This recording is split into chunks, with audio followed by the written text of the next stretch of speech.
फरजान, तुम मुझे गद्दार या दगाबाज नहीं कहोगे। मैंने बहरहाल तुम्हारे ऊपर एहसान किया है, वरना इस आलम में तुम्हें और तुम्हारे बच्चे को बआसानी कत्ल किया जा सकता था। मेरे अलावा तुम्हें रिफा का भी शुक्रगुजार होना चाहिए कि इसने तुम्हें कत्ल करने से रोका। तो मेरे दोस्त सुनो, मैं तुम्हारे जहन से सारी उलझने मिटा दूं। बोसीता ने लाजिका को हासिल कर लिया और फिर इसने मुझसे कहा कि मैं लेकर यहाँ से चला जाऊँ।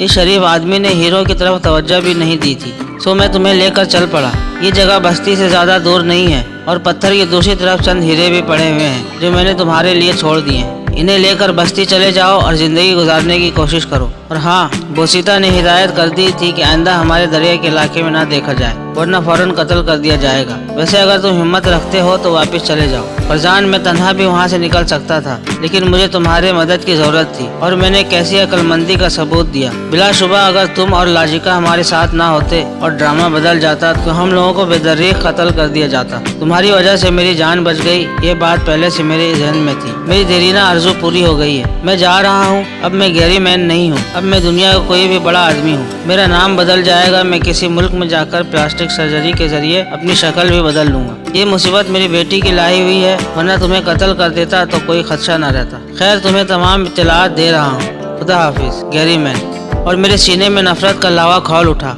मैंने मासूम जंगलियों से गद्दारी की थी। मैंने एक बार फिर धोखा खाया था। मैं एक बार फिर इस घिनौनी दुनिया से फरेब खा गया था। एक बार फिर शदीद नफरत मेरे जहन में उभर आई और मैंने इस दुनिया पर लानत भेज दी। मैंने वापस जाने का इरादा तर्क कर दिया और ये वैसे मेरे महजब साथियों से कहीं अच्छे थे। मैंने अपने बच्चे को भेड़ियों की बस्ती में ले जाने का इरादा तर्क कर दिया और फिर मैंने इसी जगह क़याम करने का फैसला कर लिया। बूढ़ा फरजान खामोश हो गया। हम बड़े दर्द से इसकी कहानी सुन रहे थे। इसकी कहानी वाकई अलमनाक थी। काफ़ी देर खामोशी के बाद मैंने उससे पूछा, तुम वहशियों में क्यों नहीं गए फरजान? किस मुंह से जाता? कौन सी शक्ल लेकर जाता? मैंने इन्हें छोड़ दिया था। ओह, और वो बच्चा? मेरा बच्चा मेरे साथ है, वो यहीं रहता है, लेकिन मैंने उसे महजब इंसानों की हवा नहीं लगने दी। मैंने इसे वहशी रखा है। मैंने इसे इसके ज़बान के अलावा और कोई ज़बान नहीं सिखाई। ओह, तो वो चीख की आवाज़? हाँ, उसी की थी। वो 100% नीतिका का वहशी है। और हम दंग रह गए। इस बात ने हमें और मुतासिर किया था। तब कर्नल डिक्सन ने से पूछा, लेकिन तुमने ऐसा क्यों किया फरजान? मैं उसे महजब बनाकर इंसानियत से दूर नहीं करना चाहता था, लेकिन अब इसका क्या करोगे? एक आरजू है दिल में, सिर्फ एक आरजू है। क्या? एक बार उसे लाजिका के पास पहुंचा दूं, नीतिका वालों की अमानत उनके हवाले कर दूं और फिर जान दे दूं। मैं उन लोगों से शर्मिंदा हूं।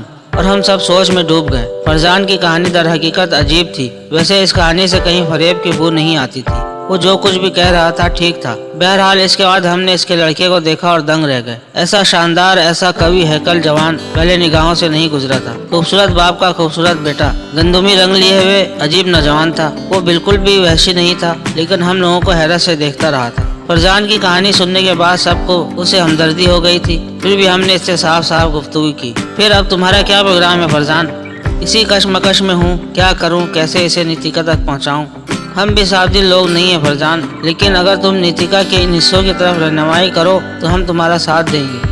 और फरजान सोच में डूब गया। फिर इसने गर्दन हिलाकर कहा, मैं तैयार हूँ। और हम सब खुशी से उछल पड़े। फिर इस सिलसिले में दूसरी बातें हुई। उस वक्त हमारे पास मुनासिब इंतजामात नहीं थे, चुनांचा तय किया गया कि ज़रूरी इंतजामात के बाद नीतिका रवाना हुआ जाए। फरजान से एक माहिदा हुआ और हम वापस चल पड़े। और सरफराज, ये मुहिम नीतिका के लिए ही है। अजीब कहानी थी, लेकिन इस कहानी ने मेरे बदन में सनसनी पैदा कर दी थी। कैसी मिलती जुलती कहानी थी मेरी और फरजान की, लेकिन फरजान की कहानी का अंजाम बड़ा भयानक अंजाम था। क्या मेरा अंजाम भी यही है? क्या मेरा अंजाम भी यही होगा? लेकिन फिर मुझे खुद अपने ख्याल पर हंसी आ गई। फरजान कुछ और था और मैं कुछ और हूँ। और फिर मुझे कौन सी किसी जंगली लड़की से शादी करना थी? बेकार ख्याल, फजूल, अहमकाना। तो ये है कहानी सरफराज। अब तुम्हारा क्या ख्याल है? नवाब साहब ने पूछा। किस सिलसिले में? मेरा मतलब है ये मुहिम कैसी रहेगी? बेहद शानदार नवाब साहब, मेरा भी यही ख्याल है। अगर हम नीतिका तक पहुंचने में कामयाब हो गए तो बड़ी कामयाब मुहिम रहेगी। हर लिहाज से हम बेपनाह दौलत हासिल कर सकते हैं। इसके अलावा नीतिका के असरार बेहद दिलकश होंगे। फिर फरजान का मामला, मेरा ख्याल है ये कहानी और दिलचस्प हो जाएगी। मुनासिब फरमाया नवाब साहब। तुम्हें कोई एतराज़ तो नहीं है? सवाल ही नहीं पैदा होता। मुझे क्यों एतराज़ होता?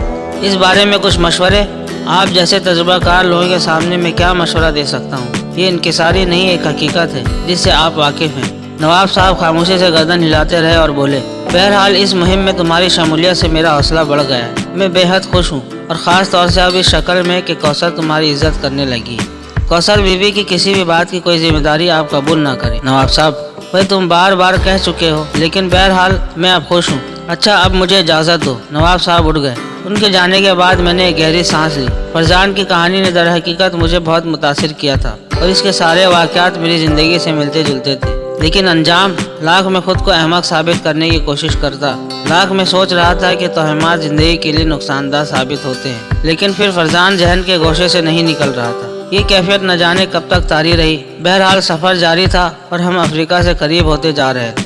जहाज़ पर दूसरे लोग भी थे। खुद मेरे साथियों में जवान लड़कियां और जवान लड़के मौजूद थे। मुमकिन है वो एक दूसरे से मुतासिर थे या नहीं, लेकिन खुद मेरे लिए एक दिलचस्प मशगला मौजूद था। वो मैं इससे बचना चाहता था, लेकिन फिर भी। दूसरे दिन सुबह यूं ही तन्हा एक जगह खड़ा था कि मिस मेरिसा फिर नमूदार हो गईं, लेकिन आज इनके साथ मुना भी थी।